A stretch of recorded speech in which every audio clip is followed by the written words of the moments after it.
Following the death of popular tradomedical practitioner Fatai Yusuf, also known as Okoloyun, one of the children of the deceased asserted his father was killed hours after he received a call that his workers burnt some important documents in his Igondo, Lagos office. Reports gathered the deceased was preparing for an event on Sunday in Akure, Ondo State, when the incident happened. Okoloyun's son revealed the family was notified of the burnt files around 7 a.m. on Thursday, about 10 hours before the murder of the alternative therapist by some gunmen on the Igbora Isenyi Road, Oyo State. Speaking with newsmen on Saturday, the deceased son, who spoke on condition of anonymity because of the sensitive nature of his father's death, confirmed the tradomedical practitioner was buried on Friday evening. Okoloyun's son also described the late practitioner as a man who lives something rather than fighting over it, as he is a loving and generous person who likes making others happy. Following these developments, Nigerians have taken to social media to blame Okoloyun's murder on the security challenges in the country. Èmi Alhaji Fatai Yusuf tí mo jẹ́ ààrẹ fún iléeṣẹ́ Okoloyun worldwide. Èmi ni mo jẹ́ ààrẹ fún ẹgbẹ́ Phytotherapists Association of Nigeria. Bákan náà èmi ni mo tún jẹ́ national president general fún ẹgbẹ́ Phytotherapists Organization of West African Country. Èyí tó jẹ́ pé gbogbo àwa oníṣègùn tí a wà ní West African countries òun ni à ń pè ní POAC. Tá bá sọ pé POAC and Unity and Progress. Tá bá sọ pé PAN or PAN Aba for life. Èmi ni mo jẹ́ ààrẹ fún ẹgbẹ́ PAN ní orílẹ̀-èdè Nàìjíríà. Èmi náà ni mo dẹ̀ tún jẹ́ ààrẹ fún ẹgbẹ́ Phytotherapists Organization of West African Country ni mo jẹ́ ààrẹ fún gbogbo orílẹ̀-èdè bíi méjìdínlógún tí wọ́n ń ṣe iṣẹ́ ìṣègùn ìbílẹ̀. Tá bá sọ pé POAC and Unity and Progress. Ẹgbẹ́ PAN ni tó wà lórílẹ̀-èdè Nàìjíríà fún àwọn ọmọ ẹgbẹ́ òun náà ni Phytotherapists Association of Nigeria tí a ń pè ní PAN. Wọ́n sọ pé all PAN and Aba for life. Ẹgbẹ́ Phytotherapy Association of Nigeria ó jẹ́ ẹgbẹ́ ìṣègùn ìbílẹ̀ tó jẹ́ ẹgbẹ́ tìgbàlódé tó jẹ́ pé gbogbo ẹni tó bá ń ṣe ìṣègùn ìbílẹ̀ ní modern way ó láti belong sí ẹgbẹ́ phytotherapist ìyẹn ẹgbẹ́ PAN. Kí ni ẹgbẹ́ PAN dá lé lórí? Ìgbà wo gan láti bẹ̀rẹ̀? Kí ni àwọn àṣeyọrí tí ẹgbẹ́ PAN ti ṣe? Ẹgbẹ́ PAN ní ilé ẹgbẹ́ káàkiri orílẹ̀-èdè Nàìjíríà. Níbikíbi tí wọ́n náà bá wà ó lè darapọ̀ mọ́ ẹgbẹ́ phytotherapist tó bá jẹ́ oníṣègùn ìbílẹ̀. Yálà ó belong sí òun ṣe ìṣègùn ìbílẹ̀ tàbí òun ta nǹkan tó jẹ mọ́ oògùn ìbílẹ̀ tó fẹ́ gun ìbílẹ̀ ṣe. Bẹ̀rẹ̀ látorí pé bóyá ọṣẹ kòkòrò ni o, bóyá ọṣẹ ìpara ni o, bóyá cream ni o, bóyá òun fi ṣe bí àwọn oògùn wa bí pakurumọ àbó òun fi ṣe bí àwọn herbal product, bóyá eléyìí tó jẹ́ gin ni o, bóyá eléyìí tó jẹ́ olómi ni o, bóyá eléyìí tó jẹ́ ọlọ́tí ni o, bóyá òun fi ṣe oògùn ìbílẹ̀ sí chemist ni o àbí sí pharmacy ni o, àbó òun fi ṣe ọṣẹ apakòkòrò káàkiri ni o. Tó bá ti belong sínú ẹgbẹ́ phytotherapist àwọn àǹfààní ọlọ́kanjọ̀kan ló wà ńbẹ̀. Anything bóyá òde wá ń ta oògùn tó ní ṣe pọ̀ mọ́ tewétegbò ìwọ náà lè darapọ̀ mọ́ ẹgbẹ́ phytotherapist. Ẹgbẹ́ àwọn tó ń tà tó dẹ̀ tún ń ṣe ìṣègùn ìbílẹ̀ tó ń ṣe nílànà tìgbàlódé tó fi ń ṣe herbal product àbò ní clinic tí wọ́n náà ti ń dá àwọn àlejò lóhùn tí wọ́n náà dẹ̀ fẹ́ improve lórí iṣẹ́ ìṣègùn bí iléeṣẹ́ Okoloyun ṣe improve, bí àwọn Kolac bí wọ́n ṣe improve, bí àwọn Gbélérò bí wọ́n ṣe improve, bí àwọn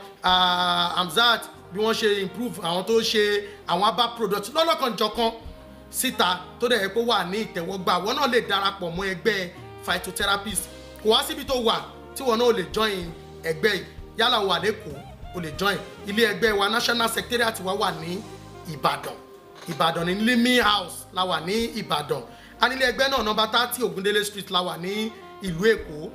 Ilé ẹgbẹ́ wa wà ní Ìlọrin o. Ilé ẹgbẹ́ wa wà nílùú Òṣogbo. A ní ilé ẹgbẹ́ l'Ákúrẹ́. A dẹ̀ ní ilé ẹgbẹ́ wa ní Adó. So kò síbi tẹ́ wà tẹ́ lè belong sí ẹgbẹ́ Phytotherapist Association of Nigeria. Màá sọ àwọn ẹ̀rọ ìbánisọ̀rọ̀ tẹ́ máa pè sí láti lè jẹ́ kí ẹ mọ̀ pé tẹ́ bá fẹ́ darapọ̀ mọ́ ẹgbẹ́ yìí ẹ̀ náà láǹfààní láti pe àwọn PRO wa kẹ́dẹ̀ pé àwọn oríṣiríṣi àwọn tí a bá fi nọ́mbà wọn síta kẹ́ lè béèrè pé báwo lẹ fẹ́ darapọ̀ mọ́ ẹgbẹ́ yìí. Ẹ kọ́kọ́ mú nọ́mbà ilé sílẹ̀ dàn 080 33 00 3548 ṣe ti kọ́ 080 33 00 3548. Ẹ pè nọ́mbà yìí kẹ́ béèrè pé níbo nílé ẹgbẹ́ Ìbàdàn lèmi wà o, Èkó lèmi wà o, Ìlọrin lèmi wà o, báwo mo ṣe fẹ́ darapọ̀ mọ́ ẹgbẹ́ Phytotherapist Association of Nigeria. nínú ẹgbẹ́ wa a máa ń travel out láti lè jẹ́ káwọn èèyàn lọ wo báwo làwọn èèyàn ṣe ń ṣe ìṣègùn ìbílẹ̀ so far tó jẹ́ pé a ní ọmọ ẹgbẹ́ káàkiri orílẹ̀-èdè yàtọ̀ sí orílẹ̀-èdè Nàìjíríà so a máa ń travel láti jẹ́ káwọn èèyàn lè lọ fún ìdánilẹ́kọ̀ọ́ àwọn ti Nàìjíríà wọ́n lè lọ sí Ghana àwọn ti Nàìjíríà wọ́n lè lọ South Africa àwọn ti Nàìjíríà wọ́n lè lọ Burkina Faso àwọn ti Nàìjíríà wọ́n lè lọ sí oríṣiríṣi orílẹ̀-èdè bóyá China ni bóyá Brazil ni bóyá oríṣiríṣi láti lè jẹ́ kí wọ́n lọ kẹ́ẹ̀kọ́ then àwọn èèyàn náà tún máa ń fún àwọn èèyàn ní slot bóyá jì ni o bóyá múra ni o a máa ń fún àwọn èèyàn ní àwọn slot yìí then tí ó bá kù díẹ̀ káàtó ètò ẹ̀yẹ́wò wà fún àwọn ọmọ ẹgbẹ́ láti lè jẹ́ kí wọ́n rí owó yá láti fi ṣe òwò láti fi gbé product wọn jáde then a tún máa ń tọ́yàn sọ́nà báwo ni wọ́n ṣe fẹ́ register pẹ̀lú NAFDAC ìyẹn ló ṣe pàtàkì jù wípé báwo lẹ ṣe fẹ́ register àwọn oògùn yín pẹ̀lú ìjọba tí wọ́n fi ní máa dà wá láàmú máa lé wa mú kiri so gbogbo orú àwọn nǹkan yẹn a máa ń kọ́ àwọn èèyàn torí ọ̀pọ̀lọpọ̀ ló ní oògùn tó ń jẹ́ bí idán lọ́wọ́ ọ̀pọ̀lọpọ̀ ló dẹ̀ ti bá iṣẹ́ ìjìnà ṣùgbọ́n kò mọ̀nà àbáyọ tẹ́lẹ̀ máa fẹ́ gba NAFDAC wọn máa sọ pé wọ́n gbà wọn àbí wọ́n lù wọ́n ní jìbìtì lé lórí so àwa máa tọ́ ẹ sọ́nà ta ló lè bẹ gbà tó dẹ̀ máa yá ní kíákíá gbogbo ìgbésẹ̀ yìí là ń ṣe ní inú ẹgbẹ́ Phytotherapist Association of Nigeria tó jẹ́ ti ABBA products so mo ràn gbogbo ẹ̀yin èèyàn tó bá jẹ́ pé ẹ belong tẹ́ ń ṣe ABBA ẹ má gbàgbé pé ilé ẹgbẹ́ wa ló yẹ kẹ́ máa bọ̀ kẹ́yìn náà wá darapọ̀ mọ́ ẹgbẹ́ àǹfààní yẹn pọ̀ o mi ò lè sọ àǹfààní tó wà ń bẹ̀ tán yẹn ni wípé a máa ń tún dúró tira wa nígbà ìṣòro Ọlọ́run ò ní jẹ́ ká ní ìṣòro so àdúrà wa á gbà o then èmi tí mo jẹ́ ààrẹ fún ẹgbẹ́ yìí ni mo jẹ́ Alhaji Fatai Yusuf ààrẹ fún iléeṣẹ́ ọkọ̀ olóyin worldwide ààrẹ fún ẹgbẹ́ Phytotherapist Association of Nigeria ọdún mẹ́rin náà la máa fi ń ṣe ìjọba nínú ìjọba tiwa tẹ́lómi àtúnbọ̀ síbẹ̀ ṣùgbọ́n lọ́wọ́lọ́wọ́ báyìí èmi Alhaji Fatai Yusuf ni mo ṣe jẹ́ ààrẹ fún ẹgbẹ́ Phytotherapist Association of Nigeria máa máa retí nílé ẹgbẹ́ wa kẹ́yìn náà wá darapọ̀ kẹ́jẹ́ kájọ ṣe ẹgbẹ́ yìí kó lè dùn so gbogbo nǹkan tí ìjọba bá dẹ̀ nílò làwa máa ń ṣe nínú ẹgbẹ́ wa kì í rúfin nínú ẹgbẹ́ wa a dẹ̀ máa ń jẹ́ kí gbogbo nǹkan kó já sí rọrùn ẹlòmíì kò mọ bó ṣe ń ṣe oògùn ẹ̀ ní capsule ẹlòmíì kò mọ bó ṣe ń ṣe oògùn ẹ̀ sí ọṣẹ ẹlòmíì ò mọ bó ṣe ń ṣe balm ẹlòmíì ò mọ bó ṣe ń ṣe antiseptic soap ẹlòmíì ò mọ bó ṣe ń ṣe oògùn sí juice akọ ẹlòmíì ò mọ bó ṣe ń ṣe oògùn sí àwọn gym product gbogbo ẹ̀ la máa ń kúnra wa ní ìdánilẹ́kọ̀ọ́ tá a máa ń kọ́ wa